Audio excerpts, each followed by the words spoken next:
আমি তো আপনাকে বলছি কে কি বলছে সেটা বড় কথা নয়। পশ্চিমবঙ্গ বিজেপি এবং কেন্দ্রীয় বিজেপি পশ্চিমবঙ্গের বর্তমান ভৌগোলিক সীমারেখাকে অটুট রেখেই সার্বিক উন্নয়নের পক্ষে। এর বাইরে কোনো কথা হলে সেটা বিচ্যুতি। আর অভিষেক বন্দ্যোপাধ্যায়ের দল তৃণমূল কংগ্রেস যে রাজনৈতিক দলের গর্ভ থেকে জন্ম নিয়েছে, সেই কংগ্রেস ধর্মের ভিত্তিতে এই দেশটাকে ভাগ করেছিল। ওল্ড মেন ভেরি হ্যারি ধর্মকে সামনে রেখে তারা আত্মসমর্পণ করেছিল ব্রিটিশের কাছে।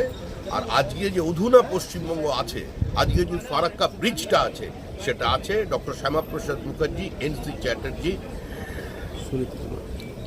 মেঘনাথ শাহ, রানী জ্যোতির্ময়ী এবং আজকে ওই মালদার শিবেন্দু শেখর রায়ের কারণে। সুতরাং এগুলো যারা বলছেন তারা ইতিহাসকে বিকৃত করতে চাইছেন। পার্টির এ ধরনের কোনো পরিকল্পনা নেই। পার্টি পশ্চিমবঙ্গ ভাগের বিপক্ষে।